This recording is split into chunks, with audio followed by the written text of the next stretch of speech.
Hello, this is Rhonda, and I'm going to share a commentary that I have written named Sweet Tea and a Clean House. The inspiration is pork steaks, macaroni and cheese, greens with smoked ham hocks, and buttermilk cornbread with a tall glass of sweet iced tea.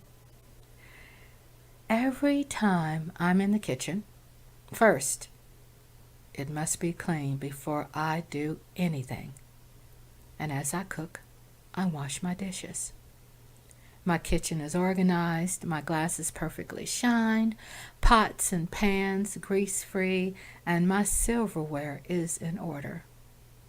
My kids remember me saying, "Always have your house clean," as if the president was coming over. I had two grandmothers, one from Tulsa, Oklahoma, and let me share with you what happened to the wealthiest black community in the nation. In 1921, the Tulsa Race Massacre on May 31st and June 1st of 1921, members of the white community of Greenwood in Tulsa, Oklahoma, participated in a riot, killing some 300 black people, which residents say was more than in the thousands. The terrorist attack carried out on ground and on American soil, bombed by air by Americans, destroyed more than 35 blocks of the district. As a little girl, I remember visiting that very street that was burned down, named the Greenwood district. Now, my other grandmother is from Greenwood, Louisiana. Now, isn't that amazing? My grandmother up north, Tulsa, Oklahoma, from Greenwood district, and my grandmother down south, Greenwood, Louisiana, where I will share my country roots. When I was a little girl, I remembered her kitchen looked so huge with a gas stove. Of course, she didn't have any air conditioning, but it was always comfortable.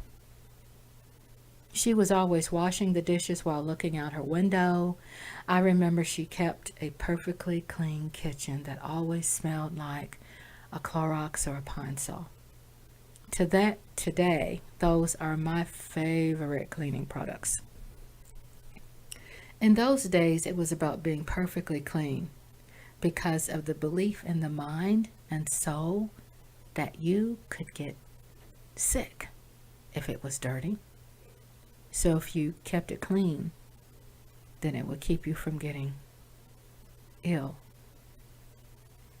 That is for reasons of also pride of having a clean house. And also she believed that cleanliness is next to godliness. At the time that cleanness became a Christian cause, so did many other issues the world was grappling with at that time. Christians were working to help end slavery, fighting against child labor, educating the poor, and more. It was about cleansing your mind to think clearly and be ready. Be ready for what? Ready for the worst thing that can happen to any black family. And that is to love your life because someone hates you for being your complexion. She always made her bed when she got up every morning. She had always a special quilt on top with pillows to match. I remember the sweet smell of the country air through the window. Her favorite was gardenias. I remember my mother helping her plant gardenias outside of her home when I was a little girl. The front and back had a screen that would spring closed so hard. Bam! The door would slam loudly, and you would hear a voice, "Stop slamming that door." Today, as an adult, I would say the same thing. Close the door quietly. You know, those memories stay in your head. My grandmother worked for a white family who was owned by a judge, the home that she cleaned up. And the judge, which represented in that time prominence and power over blacks. I don't know how my grandmother did it, but she would get up early in the morning, work all week, and still fix her bed. Cooking and cleaning, hand washing clothes at both houses, taking care of their kids, and cooked and took care of her kids for less than 75 cents per day for $3.75 per week. And it wasn't 8-hour-a-day jobs, 40-hour weeks. It was from sunup to sundown. My grandfather would invite his friends, who were all deacons of the church, and they would stop by to help slaughter the pig, cut its proper sections, and would hang it in the smokehouse. And all the people who helped with the pig would take some home with them to feed their families. We lived off the farm. The pork was always from a pig you raised on the farm. That was at a time when neighbors helped each other. It was a code and a godly standard. My grandfather would get the meat from the smokehouse for my grandma to prepare. She also made cracklings, which are like pork skins. You know, the stuff that's next to the potato chips.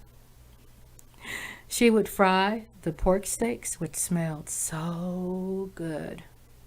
And never did she cook greens without turnips and some hot water cornbread.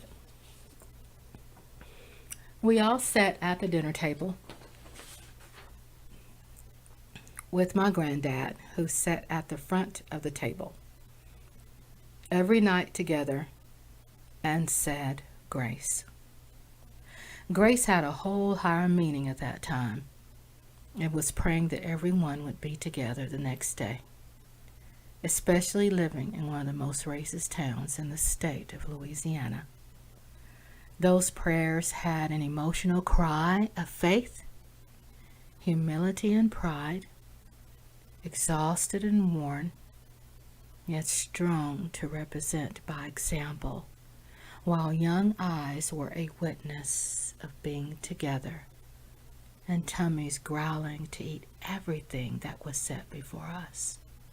Heck, I wouldn't wait for seconds sometimes, but also I would dream about seconds while still stuffing my face, like a lady, as she always taught me. Because my grandmother's exhausting back work in the judge's home, her family was on a list to not burn a cross in their yard. However, when the word got out that my aunt, which is their daughter, was a member of the Black Panthers, who later became the first black woman lieutenant of the Shreveport Police Department, the racists still made it clear in their perpetuated behavior that blacks didn't mix. And the judge put the obedience of her parents over what you'd say an out-of-control child.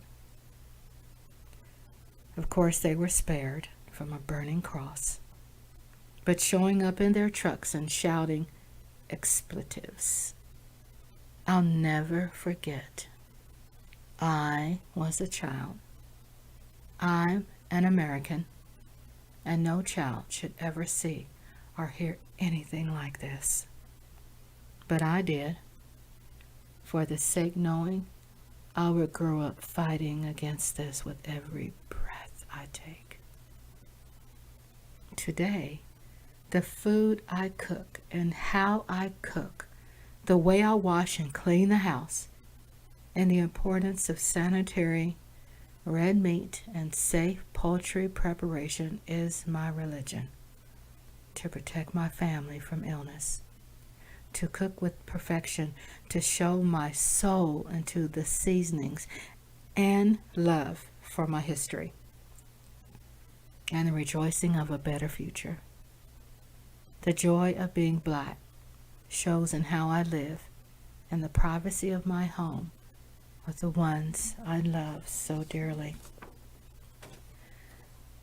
My grandmother kept her house clean. Now that I'm a grandmother, I understand that while she cooked and cleaned, she was processing ways how to cope and consistently build the discipline to keep her sanity. She understood her value. She walked strong everywhere she went.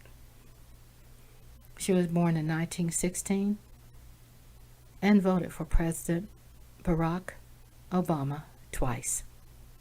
She passed away in 2012. Thank you for listening. This is my thoughts for now, and until later, keep your house clean. Thank you.